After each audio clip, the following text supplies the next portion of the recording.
여러분 안녕하세요. 사이비 2단 클리닉 사이클의 저는 유시연입니다. 함께하신 신부님들 차례대로 소개해드리겠습니다. 이금재 신부님, 반갑습니다. 김상우 신부님, 안녕하세요. 한민택 신부님 안녕하세요. 나오셨고요. 오늘 함께하신 분도 소개해드릴게요. 헐리우드 여배우가 한 분 온 줄 아셨죠? 네, 김수경 루시아 자매님입니다. 안녕하세요. 아니 오늘 라이언킹 보는 것 같아요. 네. 네. 머리 많이 죽긴 건데요. 네. 너무 아름다우시고요. 일단 그 소개 부탁드리겠습니다. 고등학교 때 특별한 계기로 성당을 가게 됐다라고 들었어요. 윤리 시간에 종교에 대한 강의를 들었습니다. 근데 그때 기억에 유사 종교, 사이비 종교 이런 얘기도 있었고 그런 옳지 않은 종교에 빠지면 인생이 되게 힘들어질 것 같아서 저는 그때 이제 종교를 찾아다녀야 되겠다. 저한테 맞는 종교를 그런 생각을 갖고 친구들이 다니는 교회, 그다음에 모구회 그런 몇 개 종교를 다녔습니다. 그러니까 개신교, 가톨릭, 불교, 이슬람교 이렇게 다 한번 쫙 훑어보셨어요? 거기는 지방이라서 이슬람교는 없었고요. 이슬람은 없었어요. 네. 개신교 교회 2군데 정도 하고 네. 그다음에 모구회라고 불교 청년 법회하는 거기 그리고 카톨릭 네. 4군데를 갔던 것 같습니다. 종교 박람회. 네 맞아요. 네. 네. 네. 종교 박람회 하면서 그게 생각이 났습니다. 예. 종교 샘플러 경험하신 거네. 아니 그렇게 쫙 보신 다음에 최종적으로 선택한 곳이 성당. 네. 그럼 어떤 이유로 그때 성당을 선택을 하신 거예요? 개신교는 좀 그때 찬양 예배가 많이 유행해서 신나긴 했는데 뭔가 살짝 너무 부담스러웠어요. 이렇게 제 성격에는. 그다음에 이제 모구회를 갔는데 아주 너무 진지, so much, 네. 너무 진지해서. 근데 이제 제가 성당을 가게 됐던 거는 학교에서도 가까웠고요. 그다음에 분위기가 되게 저한테는 상당히 좀 부담도 없고, 초심자가 가기는 좀 약간 오픈된 느낌. 그리고 친구가 제일 좋은 친구였어요. 저를 성당으로 데리고 왔던 친구가 제가 좋아했던 친구. 그래서 자연스럽게 감사를 드려야겠네요. 사귀어야 돼요. 그렇죠, 중요하죠. 근데 내가 사입이나 유사 종교에 빠져서 인생이 잘못되면 안 되겠구나라는 생각으로 탐구를 시작했다잖아요. 제가 어렸을 때부터 열심히 같이 성당 다녔던 시골 동네 출신 친구가 어느 날 고등학교 때 그 어떤 사이비 종교 어떤 그런 휴거 종말론에 빠져서 완전히 거기에 이제 그래서 학교도 안 다니고 이런 얘기를 듣고 나하고 아주 가장 친한 친구 중에 한 명이 그렇게 됐다는 거에 대해서 굉장히 놀란 적이 있고 어떻게 그런 데 빠졌을까 굉장히 어렸을 때 네. 충격 받은 적이 있어요. 근데 그 한둘이 아니었어요. 그러나. 많았군요. 그래서 신부님께서 특별히 또 사제가 되신 후에도 신천지를 이렇게 연구하시는 겁니까? 신천지를 공부하면서 신천지가 열렸습니다. 저한테. 네. 그러시군요. 그래서 또 이렇게 사이비에도 출연하시게 되시고. 네, 가문의 영광입니다. 네. 자, 그러면 오늘 또 시작은 오늘 한민택 신부님께서 준비하셨죠? 네.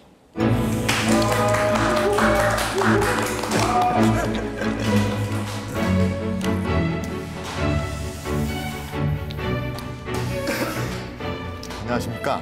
네, 마지막 강의 시작한 지 얼마 된 것 같지 않은데 벌써 종착역을 향해 가고 있어서 너무나 아쉽긴 하지만 그래도 오늘 신앙의 올바른 식별법 또 그 기준 또 지난번에 복음을 잘 모르겠다. 복음이 뭐냐 많은 신자들이 또 궁금해하실 수 있는데 바로 그 복음이 무엇인지를 함께 공부하면서 우리 신앙이 얼마나 값지고 소중한 것인지 내가 신앙이라는 것이 얼마나 정말 가슴 뛰고 흥분되면서 그런 것인지를 한번 느낄 수 있는 시간이 되었으면 좋겠습니다. 네. 네. 자, 4가지 주제인데요. 한번 읽어볼까요? 역사 안에 오신 하느님. 두 번째, 우리 안에 실현되는 구원. 세 번째는 선교의 의미. 네 번째, 신국 신앙 선조들의 모범. 우리가 이 사이클, 사이비 2단 클리닉을 하면서 그동안 사이비 2단들이 어떻게 접근하고 어떻게 꼬드기고 또 어떤 그릇된 교리를 전하고 있는지를 좀 배웠는데 사실 그 이야기들을 잘 들어보면 답이 다 그 안에 있었죠. 첫 번째, 이 역사 안에 오신 하느님이라고 하면 어떤 사람들은 역사 안에 하느님이 내려오시니까 뭡니까? 지하철역? 내 맘에 전철역을 깔아줘요. 갑자기 또 네. 마지막을 향해 간다고 막 너무 갑자기 던지신 또 거 아니에요? 네, 사랑의 재개발이 떠오르는데. 그러니까 역마다 가면은 역 안에 하느님께서 계시다니. 네. 자, 우리가 생각할 때 역사 안에 오셨다고 하면 자칫 잘못하면 신화를 떠올릴 수가 있어요. 신화. 네. 예, 단군 신화처럼 뭐 이렇게 하늘에서 누군가가 내려와서 우리와 똑같이 살았다 이런 얘기하는데, 특히 그리스도 신앙에서 이야기하는 역사 안에 오신 하느님은 하느님이 역사 안에 뿅 하고 나타나서 오려 같이 계시다가 뿅 하고 사라진 그런 신화라는 것이 아니라 바로 우리가 아는 것처럼 하느님께서 인간이 되어 오셨다라는 뜻이겠죠. 인간이 되어서 인간 역사 안에서 우리와 함께 사시면서 그 역사를 변화시켜 주셨다. 저 먼 하늘 위에서 우리를 이렇게 내려보고 감시하시는 분이 아니라 직접 뛰어들어서 우리와 함께 우리와 똑같이 살았던 하느님을 이야기하는 건데, 그것이 왜 이단과 사이비들이 하는 이야기와 전혀 다른 훨씬 더 기쁜 소식인가? 그것은 바로 그렇게 오신 이유는 우리 인간을 너무나 사랑하신 나머지, 그 요한복음 3장 16절 그 있지 않습니까? 예. 하느님께서 세상을 극진히 사랑하셔서 당신 아드님을 우리에게 보내주셔서 우리가 그분을 통해서 구원을 받게 하셨다라는 그 말씀이 사실 어떻게 보면 이 안에 담겨 있는 거죠. 사랑으로 우리를 너무 사랑하신 나머지 심지어는 그분의 그 사랑이 어디까지 가느냐? 십자가까지 갔다는 거죠. 그래서 그분의 예수님의 모든 삶의 여정은 탄생부터 어떤 죽음과 부활까지 온통 아버지의 그 인간을 향한 사랑으로 점철되어 있다. 그래서 그것이 바로 역사 안에 오신 하느님이다. 이단 사이비는 그들에게 하느님은 저 먼 하늘 위에서 뒷짐지고 우리 문명하고 상관없이 필요할 때마다 누군가를 보내주는 듯한 그런 분이신데, 그리스도 신앙, 특히 성경이 말해주고 있는 신앙은 그거와는 전혀 다른 우리와 운명을 똑같이 함께 하시는 하느님이라는 것이죠. 네, 질문이 있습니다. 네. 그 지난 시간에도 얘기를 했지만 이 이단이나 이런 사이비 쪽에서는 하느님을 굉장히 공포스럽게 얘기해서, 근데 그렇게 생각할 수도 있는 원인이 저는 구약 성서에 좀 있지 않나라는 생각이 들거든요. 왜냐하면 일단 창세기에 하와가 거짓말을 하는 일이 발생하게 되니 하느님께서 벌을 주시잖아요. 아담은 평생 일을 해야 하고 뭐 하와는 이렇게 출산의 고통을 겪어야 되고, 그 아브라함에게도 아들을 제물로 바치라라는 말씀을 하시고, 막 이러한 구약 성서에 우리가 제일 익숙한 부분에서 하느님을 좀 무섭게 느낄 수 있는 부분이, 이게 사람들에게 할 수 있는 좀 그 부분이 왜 매번 왜 한민태 씨는 강의하실 때만 질문을 길게 하세요? 관절염 오시게. 한민택 신부님은 앉아 있을 때보다 서 있을 때 훨씬 멋있으세요. 다른 얘기하지 마시고 아까 얘기한 앉아있을 때는 다리가 길다고 부른. 난 처음 들었어. 그래서 저한테 시험 보내시잖아요. 대답하라고. 성경이 하는 질문은 또 성경 전문가께서. 그래서 올바른 식별을 하는 데 있어서 사입이나 이단에서 그렇지 않아요? 그 제 동의를 구하는 거예요. 루치아 자매님께. 저도 궁금해요, 그게. 그렇죠. 네. 저기요. 네네, 찬스. 근데 이게 우리가 성경을 읽을 때 예수 그리스도 중심으로 신약, 구약 모든 걸 다 읽어야 됩니다. 그래서 어떨 때는 구약에서 막 질투의 하느님, 복수의 그쵸. 하느님으로 비춰지는 내용들이 나오잖아요. 그러니까 그 모든 것들이, 그러니까 우리는 이 시간 안에서 생각을 하지만 하느님께서 이미 준비해 놓으신 역사 안에 오신 하느님의 구원의 결과이다라고 봐야지. 창세기에 있는 뭐 이를테면 창조사와 뭐 선과 악을 알게 하는 나무 열매를 따먹은 뭐 그 이야기, 뭐 뱀 얘기, 이것만 다 이렇게 갈갈이 찢어서 보다 보면은 나무만 보게 되고 숲을 못 보는 거죠. 그걸 미시적으로 보지 말고 그 큰 그림 안에서. 거시적으로 큰 네. 그림으로 봐야 된다. 네. 네. 사입이나 이단은 아담과 하와가 죄를 지은 이후에 하느님이 이 세상을 떠났다. 처우에서 이렇게 지켜보고 있다.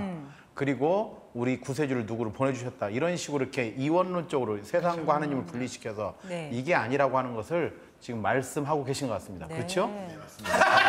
바로 그 점들을 저희가 또 얘기하고 했는데 했는데 벌써 얘기를 하잖아요. 네.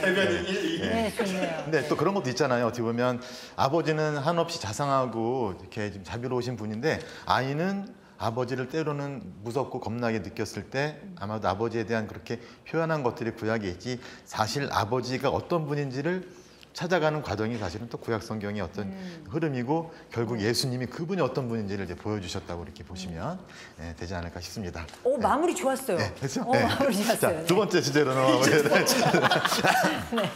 자, 우리 안에 실현되는 구원입니다. 자, 하느님께서 그렇게 위험을 무릅쓰고 인간이 되어서 오셨다는 것은 다시 말하면 우리가 인간이 그분을 알고 그분과 대화를 하고 관계를 맺으면서 그분과 사랑의 친교를 나누도록 하기 위한 것이다라는 것이죠. 예수님의 사랑의 계명 들어보셨잖아요. 요한복음 13장하고 15장에 이렇게 나오는 말씀. 내가 너희를 사랑한 것처럼 너희도 서로 사랑하여라. 내가 너희를 어떻게 사랑했느냐? 친구를 위해서 자기 목숨을 내놓는 것보다 더 큰 사랑은 없다. 그러니까 너도 친구를 위해서 목숨을 내놔. 이렇게 이제 받아들이면 너무나 버겁고 힘든 계명이죠. 우리 주위에 얼마나 원수가 많습니까? 근데 그 원수를 벌을 줘도 모자랄 판에 원수를 사랑하라는 그러한 예수님의 사랑의 계명은 너무 버거운데 사실 그 계명의 그 끝자락을 잘 보면 15장에 이런 말씀이 나옵니다. 아버지께서 나를 사랑하신 것처럼 나도 너희를 사랑하였다. 너희는 내 사랑 안에 머물러라. 포도나무에 비유지 않습니까? 포도 가지가 나무에 붙어 있는 것처럼 너희도 내 안에 머물면서 내가 아버지와 나누는 그 사랑을 너희도 맛볼 수 있다면, 그 참여할 수 있다면 너희도 너희 삶 안에서 놀랍고 풍요로운 열매를 맺으면서 하느님 사랑을 살아낼 수 있을 것이다. 그러니까 어떻게 보면 사랑의 계명은 어떤 계명이나 의무, 어떤 그런 의무감으로 지켜야 되는 것이 아니라 어떤 초대장인 거죠.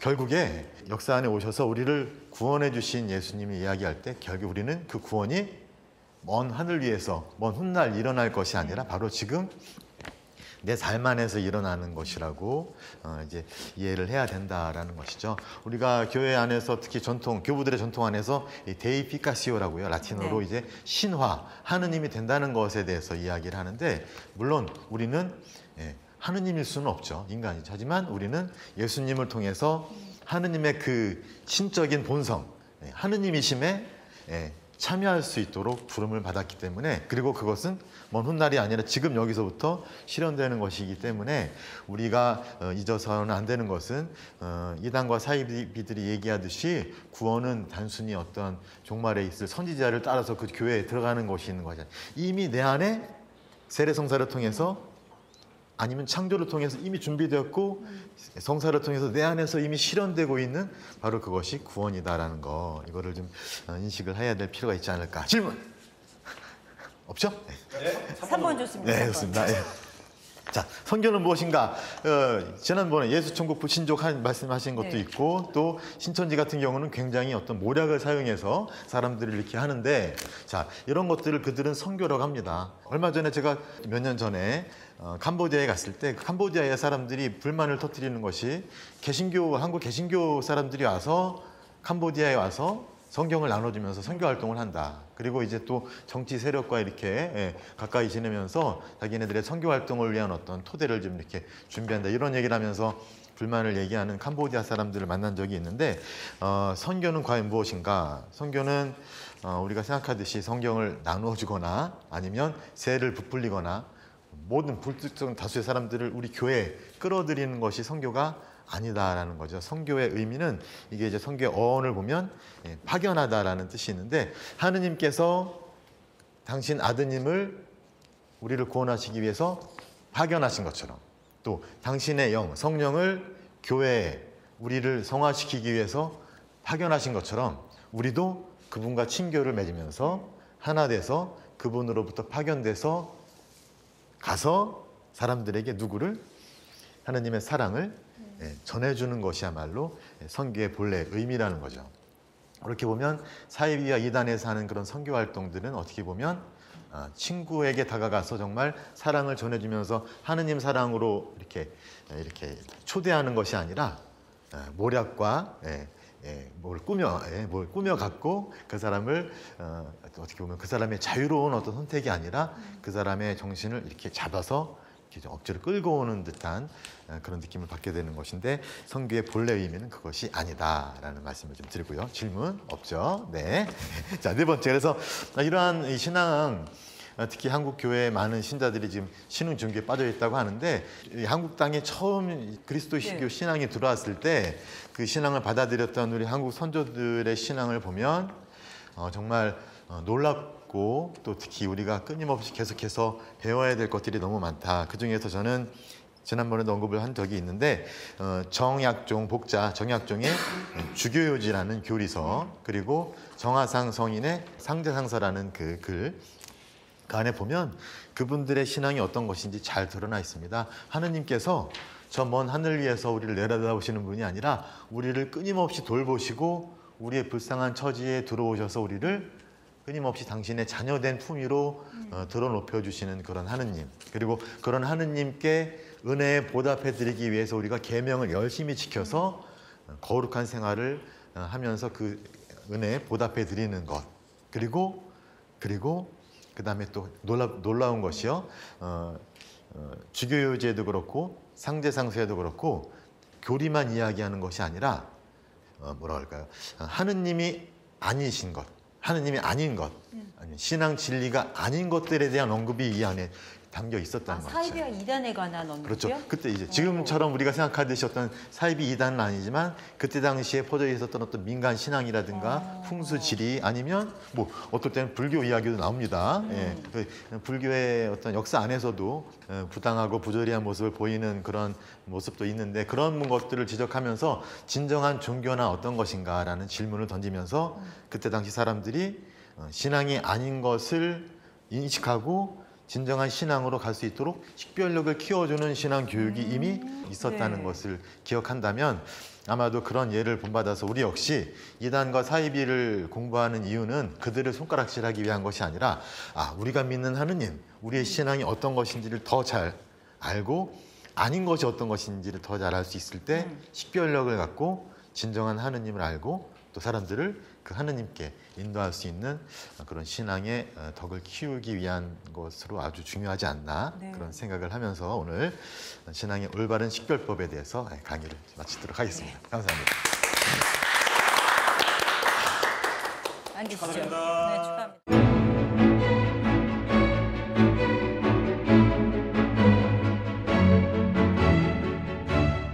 신부님 강의를 직접 본 거는 처음이잖아요. 그래서 어떠셨어요?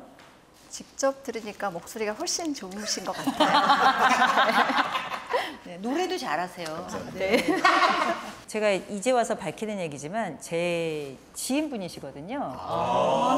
근데 지금 모른 척하고 있는 거예요 지금. 그러니까 방송하느라고. 예. 그런데 정말 우등생 모범생 스타일이에요. 공부를 너무너무 열심히 하는 거예요. 예. 그래서 저희 프로그램 나오기 전에도 미리 예습 개념으로 저희 프로그램을 모두 다 보았대요. 근데 보고서는 내가 이렇게 사입이나 이단에 빠질 뻔한 순간이 많았구나 그런 걸 느꼈다 그러더라고요. 고등학교 때 그 윤리 시간에 사이비 이단에 대해 상당히 선생님께서 겁을 주셨거든요. 그래서 제가 그런 올바르지 않은 종교를 선택하지 않기 위해서 다녔던 것 같고 그 이후 그 수도에 가서 순교 복자 수도에 했어요. 예, 거기서 제가 성소자 피정도 받았습니다. 2년 정도. 예.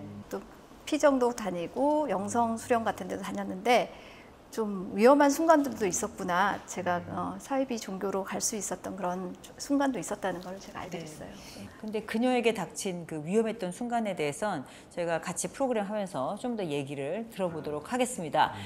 저는 신부님 아까 소개해 주신 그 책 있잖아요. 주교유지하고 상제상서, 기도선지, 해설선지, 그다음 또 하나 있는데 같이 두 개 다 질문을 해버릴까요? 천천히 할까요? 네네. 해버릴까요? 네. 답이야 뭐 알아서들 나눠서 하니까. 이런 게 생겼어. 올바르지 않은 신앙에 대해서도 이렇게 좀 적혀 있었다. 두 책 모두 말씀을 하셨는데 실제로 예를 들면 왜냐면 그 당시에는 올바르지 않은 거 천지였겠죠. 그리고 무속 신앙이 뭐 그런 어마어마했던 얘기. 거라고 저희가 역사 시간에 배우지 않았습니까? 특별히 또 제사 같은 것도 있고 그랬을 텐데 어떤 것은 신앙적으로 옳고 어떤 것은 옳지 않다라고 사람들에게 그 당시 내려오는 관습적인 것과 부딪히는 것이 상당히 많았을 텐데 가르쳐 주셨는지 궁금합니다. 질문은 크게 두 개예요. 네. 첫 번째 질문이 뭐였죠? 주교자고 상제상서가 네네네. 해설서인지 기도서인지 네. 네, 저도 주교지 상대상서를 잘 몰랐어요. 근데 이제 논문을 좀 부탁받고 쓰게 되면서 공부를 하면서 알게 됐는데 저는 주교지를 특히 좋아했던 것이 뭐냐면 다 아시잖아요. 정약전, 정약종, 정약용 이렇게 삼형제가 네. 신자였는데 그렇죠. 각기 운명이 달랐다. 그 중에서 정약종만이 그분만이 이제 순교를 순교하셨죠. 하신 건데 그분이 순교하시기 전에 하셨던 일이 사실 우리나라에 제일 처음 회장 일을 하셨던 거죠. 네. 사목회장님, 사목회장. 그쵸. 그러니까 일대 그때 사목회장. 명도회라는 어떤 선교 단체를 네. 주문모 신부님이 들어오셔서 만드셨는데 그 초대 회장이 정약종이셨는데 그때 당시에 있었던 다양한 중국에서 넘어왔던 한문으로 됐던 교리서들이 많았어요. 이런 것들을 섭렵해서 당신 나름대로 소화를 해서 네, 그때 당시에 한자를 모르는 사람들이 알아들을 수 있도록 언문체로 네, 한글이죠. 한글로 그걸 쓴 거죠. 그 내용을 보면 앞부분에는 어떤 하느님께 나아가는 길로서 어떤 세상 만물 안에서 어떻게 하느님을 찾는지 우리들의 마음속에서 어떻게 하느님께 다다를 수 있는지 어떻게 우리가 이미 하느님을 알고 있는지 이런 이야기를 하시면서 점점 하느님이 아닌 것 하늘을 섬기고 옥황상제를 섬기고 뭐 이런 어떤 그런 희한한 신들을 섬기는 것들이 왜 신앙에서 어긋나는 것인지를 얘기하면서 이제 후반부로 갈 때는 본격적으로 성경 이야기를 해요. 아담과 하와 이야기도 하고 뱀 이야기도 나오고 그다음에 좀 더 나가면 예수님 이야기도 나오고 예수님이 어떤 분이셨고 또 겟세마니 동산에서 어떤 기도를 하셨고 어떻게 십자가에 못 박혀 돌아가시기까지 했는지 아주 소상하게 구원의 역사를 잘 알게 이렇게 한글로 적어서 쓰셨던 거죠. 그럼 일종의 요즘으로 보면 참고서 같은 거네요. 교리서의 어떤 해설서인 거죠. 다 들어있다 보니까 그쵸 풀어서 집대성이죠. 어떻게 그쵸 보면. 집대성에서 다 예, 모든 게 다 그때 들어가 있다 당시 보니까 그때 예. 주문모 신부님이 오셔서 그걸 보시고 야 중국에서도 찾아볼 수 없는 너무나 잘된 교리서라고 극찬을 하셨다는데 아마도 한글을 모르셔서 네. 설명해 주니까 알아들고 그런 책이 있었냐고 하면서 네. 적극적으로 장려를 이제 하신 거죠. 그렇군요. 근데 그 당시를 생각해 보면 정말 저 놀랍다고 생각하는 게요. 조선시대 그때로 만약 제가 돌아가 있다라고 생각을 하면 그동안 살아온 환경이 있는데 이 천주교라는 것을 딱 처음 알게 되었을 때 진짜 완전 백지 상태 시작하는 거잖아요. 뭘 보고 하느님을 믿고 심지어 순교까지 하시게 됐었던 건지 만약에 여기 계신 분들께서 그 조선 후기에 태어나서 그 천주님을 알게 되셨다면 그 순교까지 하실 수 있겠습니까? 어떻게 생각하세요? 솔직한 의견을. 순교합니다. 라고 얘기를 해야지 우리가. 전 솔직히 자신 없거든요. 예. 어떠세요? 김상욱 신부님? CPBC 방송인데 그럼 여기서 뭐라고 할까요? 제가 그래서 솔직하게 이것까지 읽었는데 질문 자체가 너무 정향되어 있어요. 고민해 지금. 루시아 대변인 어떠실 것 같아요? 갑자기 심호흡이 생기는데요. 예. 그럼 그때는 쉽지 이렇게 않았을 것 같습니다.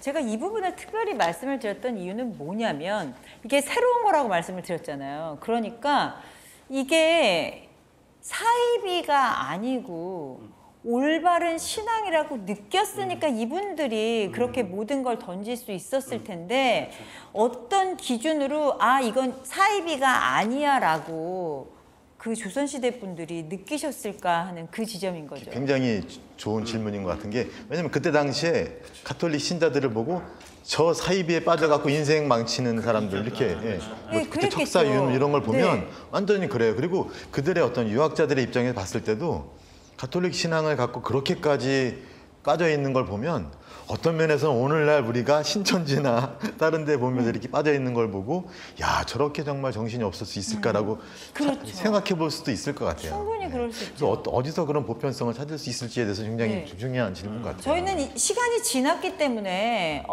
모두 다 그리고 이미 저희는 다 천주교 신자로서 신앙을 가지고 있으니까 뭐 당연하다고 받아들이고 있지만 그 당시에는 서학, 천주학 자체가 사입이고 그리고 나라에서 금지를 하고 있었던 거였잖아요. 그 포인트가 뭐였을까라고 그 여쭙는 겁니까? 포인트가 뭐 여러 가지 있을 수 있겠죠. 그런데 첫 번째로 이 천주교를 받았던 사람들의 어떤 믿음, 확고한 믿음 안에서 보여지는 삶의 태도들이 굉장히 큰 영향을 미쳤을 거다. 굉장히 기쁘게 목숨도 기꺼이 바치고 그다음에 그 신분 사회가 분명한데도 불구하고 그 신분이 낮은 그 사람들을 형제처럼 대하는 그러한 그 삶의 태도가 그 믿음을 드러내는 것이기 때문에 아 여기는 진짜구나 라고 하면서 받아들이는 어떤 그 포인트 지점이 아닐까. 그런 것도 있어요. 네. 뭐냐면 가톨릭 신자들 특히 정약종이나 정약화상 이분들 끝까지 또 다른 신자들도 그렇고 끝까지 이성적으로 대화를 하려고 했어요. 심지어는 어떤 그런 신문 받는 순간에도 끝까지 어떤 이성적인 대화를 하면서 얘기했을 때 오히려 그 사람들의 말문을 막아버리는 경우도 있었고. 근데 지금 보면 사이비 진짜 우리가 보는 사이비들은 전혀 이성적이지 않잖아요. 그렇죠. 그럼 여기서 그 우리 루시아 자매님이 여태까지 사이비에 빠질 뻔한 경험이 많았다고 그랬는데 그중 딱 한 케이스만 어떠한 이유로 사이비에 빠질 뻔했는데 어떠한 이유로 안 빠지고 잘 나오셨는지 예 하나만 말씀해 주신다면. 저 같은 경우는 영성 수련회를 갔었어요. 20대 때 직장 다니면서 상사를 다녔는데 조금 힘들어가지고 인간관계 수련이라 그래서 갔긴 했는데 거기 갔을 때 개신교에서 했던 수련회였어요. 그러니까 사이비 종교는 아니었지만 마치 사이비 교주 같은 그런 느낌이 들었어요, 사실은. 예. 근데 왜냐면 이 사이클을 보면서 안 건데 성서는 다 숨겨져 있다, 상징이 있다, 뭐 이런 얘기도 하고 지금 보니까 그때 몰랐죠. 근데 잘못 저거를 건강하지 않은 신앙을 갖고 있는 사람이나 그런 분들이 저걸 받아들인다면은 저건 사이비로 갈 수도 있겠다는 생각. 그때 나는 그래도 하나님의 또 이 포근한 품 안에 있어서 그런 길로 가진 않았지만 순간순간 그런 경험들이 나한테 있었겠구나. 그 와중에 이렇게 이성적으로 판단을 할 수가 있었기 때문에 빠지지 않고 교리 공부를 열심히 했던 것 같아요. 교리 공부를 열심히 했고. 네, 정말. 네, 그러니까 영성에 대한 관심, 인간 존재의 철학적인 질문들을 자주 하시는 분들이 빠질 가능성이 커요. 왜냐하면 내 존재 자체에 대해서 막 고민하니까. 네. 그런데 다행히 교리 공부를 하다 보니 하셨기 때문에 그래도 밑바탕이 좀 있으니까 뭔가 이상하다, 식별을 조금 할 수 있는 게 있었죠. 네. 아마 저희가 그런 지금 것 같아요. 올바른 신앙에 대해서 그 한민택 신부님 강의를 들으면서 저희 선조들의 이야기를 오늘 좀 많이 했는데요. 우리가 지금 현재 바른 신앙인으로 살려면 어떻게 해야겠구나라는 답도 저는 좀 나온 것 같아요. 말씀해 주신 것처럼 우리 좀 이성적이어야 되고 항상 기쁨이 우리 생활 속에 현재의 기쁨이 있어야 되고 그리고 다른 사람들이 보더라도 뭔가를 내가 특별히 한다는 게 아니라 그냥 행동으로서 자연히 신앙인의 모습이 나와서 다른 사람들의 어찌 보면 뭐 귀감이 될 수 있는 그러한 것들을 우리 옛날 선조들로부터 좀 배워서 우리도 신앙인으로서 좀 제대로 살 수 있도록 노력해야겠다라는 생각을 제가 해봤습니다. 그러면 이제 네 분께서는 한 줄 결론을 내려주셔야 돼요. 한 줄 결론. 오늘 한 줄 결론 이러시죠. 올바른 신앙은 무엇이다. 뭐 오늘 가는 김에 그냥 5자로 할까요? 5자? 제가 일단 시간을 좀 드릴게요. 불안해요. 가만히 계셔요. 네, 올바른 신앙은 뭐라고 생각하시는지. 네. 뭐 한민택 신부님 먼저 하셔야겠죠? 네. 알겠습니다. 석에서도 멋지고 앉아도 다리가 긴 우리 한민택 신부님. 네. 올바른 신앙은 이성적이다 하면 안 되는 거죠. 이성적이 세 글자니까. 5자네. 이성적이다. 그거 되는 거야? 예, 이성적이다. 예, 예, 정말. 예. 네. 그럼 우리 편집 좀 잠깐 다시 할까요? 네. 자, 그럼 근데 저희 PD님이 이런 거 다 살릴 수도 있어요. 못 믿겠어 이제. 악마의 PD예요. 올바른 신앙은 무엇이다? 5자 토크로 해보도록 하겠습니다. 제일 먼저 강의를 해주신 우리 한민택 신부님부터 말씀해 주시죠. 네, 올바른 신앙은 이성적이다라고 말씀을 드리고 싶은데 사실 진정한 신앙은 어떤 이성과 신앙이 어떤 두 날개로 균형을 잡는 그런 이성적인 신앙이 아닐까라는 생각을 했습니다. 자, 다음은 김상우 신부님. 저는 믿음의 실천, 믿음의 실천. 네. 어떤 종교인 또 아니 뭐 유사 종교에 있는 사람들 그 사람들의 어떤 행실, 그들의 열매, 그들의 언행을 보면서 사실은 평가를 하는 경우가 많잖아요. 네. 우리도 마찬가지죠. 사실은 네. 우리가 얼마만큼 내가 신앙의 내용들을 내가 살아가고 있는가, 나의 말과 행동, 실천을 통해서 그것이 그 신앙이 올바른지 아닌지를 가늠할 수 있는 여러 가지 척도 중에 하나가 아닐까 생각을 합니다. 맞아요. 아무리 뭐 성당 매주 나가고 뭐 열심히 헌금하면 뭐예요? 그 나쁜 짓 하고 말이에요. 영성체하고 나와가지고 빨간불인데 건너. 그건 뭐예요? 어떻게 나 가끔 급하면 빨간불이 되고. 네, 어쨌든 자, 이금재 신부님. 네. 안 떠올라요. 네. 큰일 났어. 올바른 신앙은 안 떠오른다. 올바른 신앙은 믿음, 실천.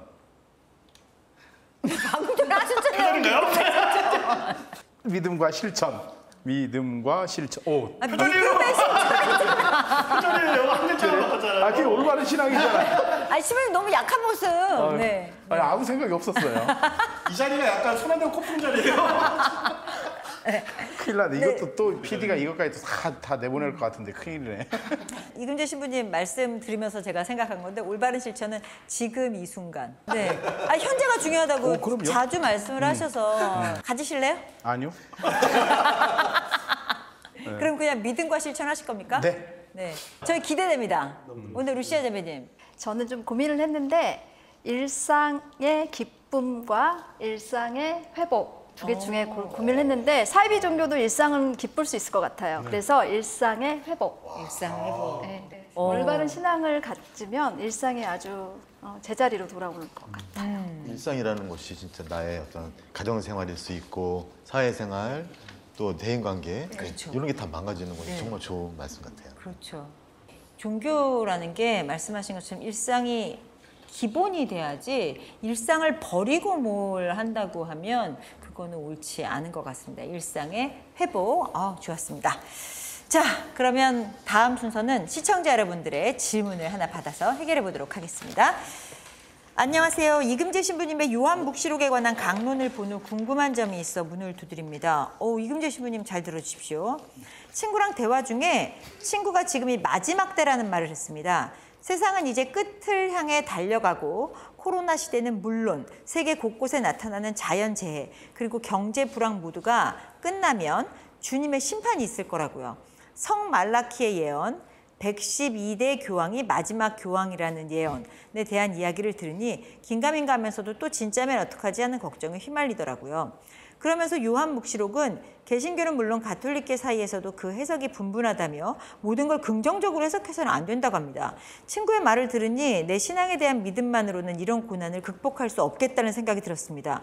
신부님, 어떤 말이 진짜일까요? 친구의 말을 믿어도 되는 걸까요? 굉장히 심각하게 걱정하시는 게 느껴지는데요. 네. 일단 친구 말을 믿어서는 안 될 것 같아요. 친구는 지금이 마지막 시대다. 심판을 강조하는 듯한 뉘앙스로 말씀하시는 것 같아요. 사실은 우리가 지난 시간에도 말씀드렸지만 우리가 종말의 시대를 살고 있는 건 뭐 맞죠. 예수님 시대 이후부터 지금까지. 그러나 지금이 심판의 때라고 말한다는 것은 굉장히 부정적인 것이고 그다음에 그 삶에 공포와 두려움을 심어주잖아요. 그런데 하느님 말씀을 들고 우리가 기쁘게 살아야 되고 만약에 공포가 느껴지는 어떤 두려움과 불안의 어떤 죄가 있다, 잘못했다, 그건 회개를 하라는 거죠. 그러니까 심판은 회개를 이끌어내기 위한 어떤 도구인 거지 심판으로 벌을 주기 위해서 한 게 아니거든요. 그래서 혹시 두려움이 있다면 회개하시고 삶을 바꾸시고 하느님 앞에 다시 올바로 서면 그 자체로 하나님께서 정말 이뻐하실 거고 그 자체로 하나님께서 이렇게 품어주시면서 하나님의 사랑 속에 머물게 되거든요. 그러니까 너무 친구 말에 현혹되거나 깊이 들어가서 그 말을 듣고 두려움에 떨 필요는 없다. 예, 그래서 친구분에게도 좀 긍정적으로 세상을 좀 보자고 이야기를 해주셔야 될 것 같아요. 우리가 누누이 얘기하지만 심판이 부정적인 것이 아닌 거죠. 그러니까 심판은 부정적이고 두려워야 할 것이라는 선입견이 이미 깔려 있기 때문에 오히려 성경의 메시지를 제대로 받아들이지 못하는 것이 아닌가. 이 하느님의 심판이라는 주제가 사실은 하느님의 의로움이라는 주제가 굉장히 핵심 키워드인데 하느님의 진노, 하느님의 뭐 화, 그걸 이제 약간 좀 신학적으로 멋있게 표현하면 하느님의 의노라고 해요. 의로운 노여움. 근데 이제 그거를 이제 로마서에서 바울 사도가 어떻게 푸냐면 사실은 하느님께서는 뭐 이방이든 유다인이든 기다려 주셨다. 자유의지를 주셨고 자연스러운 결과 책임을 지는 것이 바로 하느님의 심판, 하느님의 의로운 분노이지 영화에 나오는 것처럼 아니 뭐 노스트라다무스가 뭐 얘기 뭐 많은 뭐 유사 종교 지도자들이 얘기했던 것처럼 그런 방식의 어떤 공포와 두려움을 자극해서 찾아오는 그 무엇이 아니라 내 안에서 이미 하느님과 나와의 관계 안에서 이미 어느 정도 결정되어 있는 부분이 아닐까라는 생각이. 자, 사이클 어느덧 마칠 시간입니다. 오늘 어떠셨어요? 상당히 진지한 다시 한번 돌아보는 계기가 됐던 것 같습니다. 저희 좀 진지했나요? 많이 진지했습니다. 네. 네, 알겠습니다. 네, 저희는 오늘 여기서 이만 인사드리도록 하겠습니다. 함께해 주신 분들 고맙습니다.